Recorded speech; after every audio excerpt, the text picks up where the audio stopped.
Olá, pessoal! Nessa aula, a gente vai discutir sobre como seria um mapa ideal para uma publicação de artigos científicos, para relatórios de consultoria ou relatórios de órgãos públicos, para compartilhar e assim por diante. Eu selecionei aqui alguns artigos de autores conhecidos, de revistas conhecidas, que trazem mapas.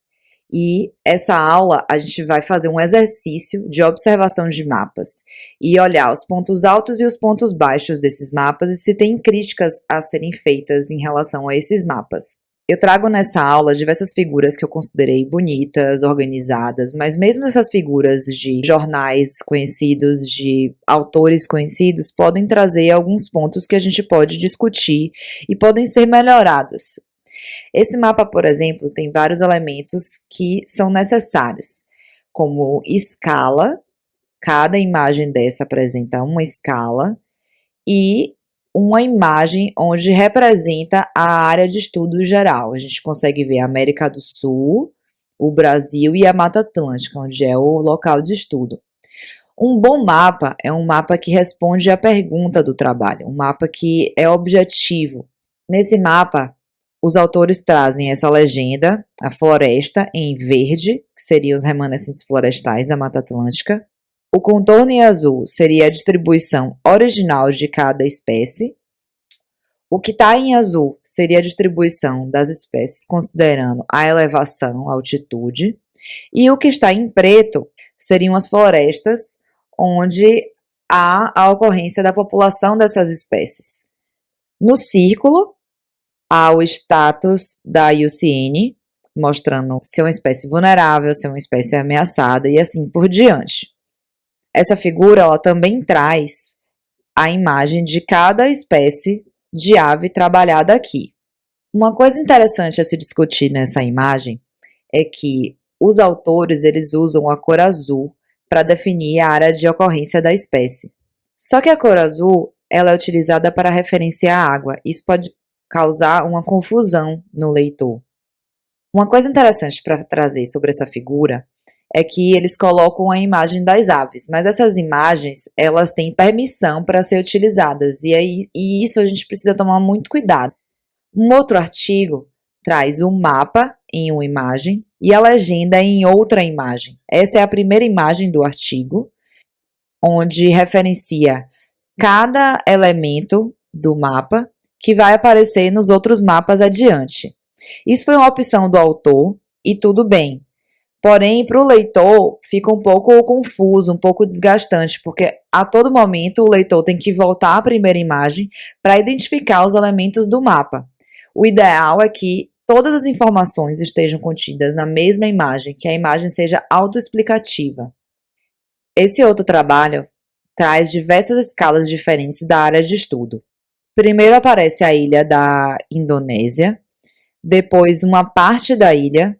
Nesse quadrado em vermelho está referenciado esse quadrado maior, que é uma imagem de menor escala, com mais detalhes sobre a altura de copa de árvore de dossel. As linhas pretas aqui na legenda indica o caminho que o orangotango deve estar seguindo. Logo, a gente imagina que seja um trabalho sobre ecologia do movimento. E aqui um outro recorte mostrando com mais detalhes uma outra informação que dessa vez não está contida no mapa. E isso é um problema, porque a imagem ela deixa de ser autoexplicativa. Uma outra coisa é que você leva um tempo para descobrir onde é que essa região está localizada aqui. Na verdade, essa região ela seria essa parte de cima da ilha e não a ilha como um todo. E isso não está colorido ou destacado nesse mapa, nessa figura. Essa outra imagem ela traz um elemento novo que as outras não trouxeram ainda, que são as grades de coordenadas geográficas. Aqui, os autores resolveram identificar a localidade da área de estudos de duas formas. Uma, utilizando a grade de coordenadas e a outra, utilizando esse mapa aqui na lateral e colorindo a área de estudo. Uma outra coisa interessante para se falar é sobre a Rosa dos Ventos, ou a orientação do norte.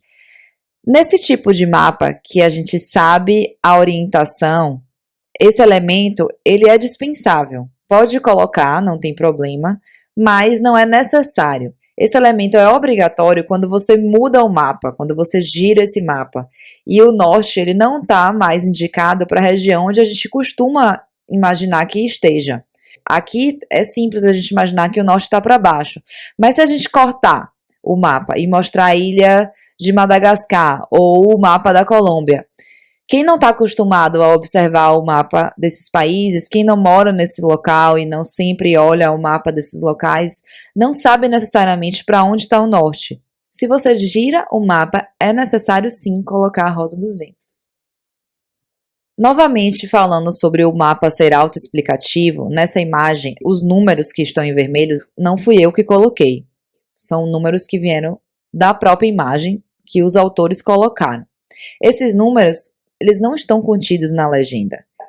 Dessa forma, o mapa ele deixa de ser autoexplicativo. Você tem que buscar a informação dos números na legenda escrita, pois não contém na legenda gráfica. Isso não é um grande problema. Nem todos os elementos são obrigatoriamente necessários que estejam dentro do mapa, mas torna mais fácil para o leitor. Uma outra coisa interessante de se observar nesse mapa é que a floresta e o mangue tem uma tonalidade muito parecida e a gente não consegue distinguir no mapa. O mapa ele precisa ser visível, a gente precisa entender quais são as informações que os autores querem passar. E se você coloca uma cor muito parecida, essa informação deixa de ser passada para o leitor. Esse mapa traz também diversos elementos como escala, traz o país onde o estudo está sendo feito e um zoom para algumas áreas.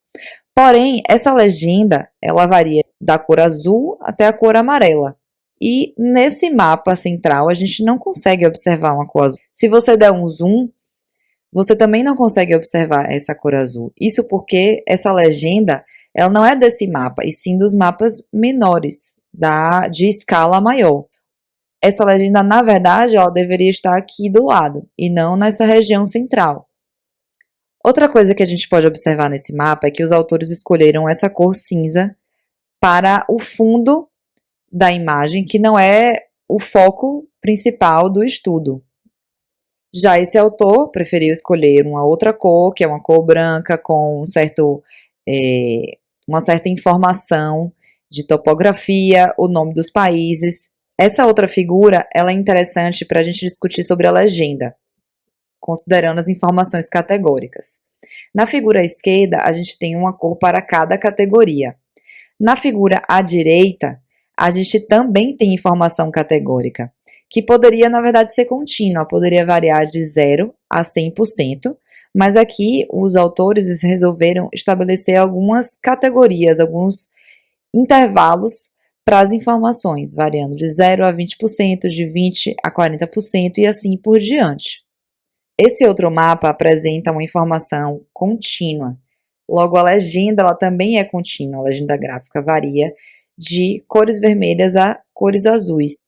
Aqui a gente tem o mapa do mundo também variando as cores continuamente, mas o que a gente observa é que não tem nenhuma escala ou coordenadas geográficas ou qualquer outra referência geográfica. Já nessa outra imagem, os autores colocaram as coordenadas geográficas, variando de menos 80 a menos 100 de longitude e de 90 a menos 90 de latitude. Esse tipo de informação não é obrigatório, não é necessário, porque a gente sabe onde o mundo está localizado, onde cada continente está localizado, quando a gente coloca todos os continentes juntos. Seria obrigatório identificar as coordenadas geográficas quando você faz um recorte. Mais uma vez, o mapa é importante que seja autoexplicativo. Nesse mapa, a legenda ela apresenta muita informação e todas as informações estão abreviadas. Isso faz com que o leitor tenha que buscar a lista para identificar cada abreviação dessa. Isso se torna cansativo. O ideal é que seja escrito por extenso, mas essa foi a opção dos autores porque tem muita informação nesse mapa. Diversas cores elas são muito parecidas. Aqui os verdes, azuis, e a gente não consegue identificar a diferença dessas cores no mapa, fazendo com que o mapa fique menos visível. Já nessa imagem, os autores escreveram por extenso a informação da legenda, mas tem menos componentes na legenda, né? Tem 9 componentes, enquanto no mapa anterior tinha 30 componentes. Isso facilita. Uma outra coisa que a gente pode observar é que os autores escolheram colocar as coordenadas geográficas para dentro da imagem. Isso fica a critério do autor.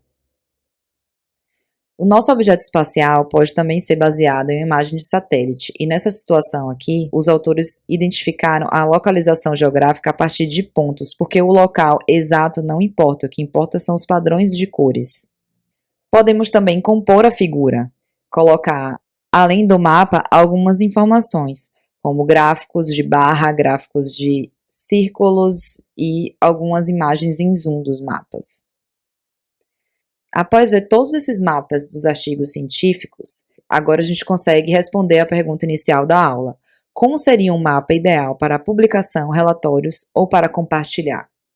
O mapa ele precisa responder a pergunta do trabalho, ser autoexplicativo, precisa conter legenda, sendo ela contínua ou categórica, precisa referenciar os objetos no espaço geográfico, apresentando escalas, localizações por imagem, como esses dois exemplos aqui, ou por coordenadas geográficas, como esse outro exemplo aqui nessa outra imagem.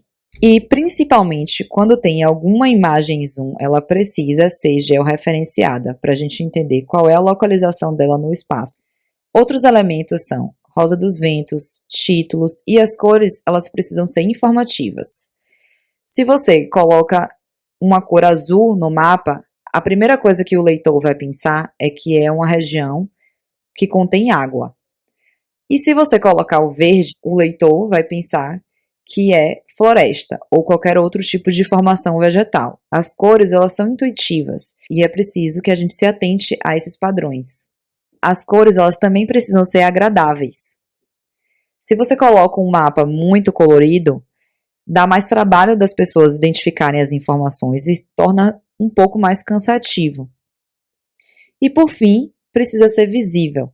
Não adianta a gente colocar cores muito parecidas que a gente não vai conseguir identificar. Não adianta a gente colocar letras muito pequenas que as pessoas não vão conseguir ler. Todas as informações elas precisam estar claras. E quando a gente fala em visível, é importante a gente lembrar sobre o daltonismo. 10% da população brasileira apresenta daltonismo e 5% da população mundial, ou seja, são muitas pessoas.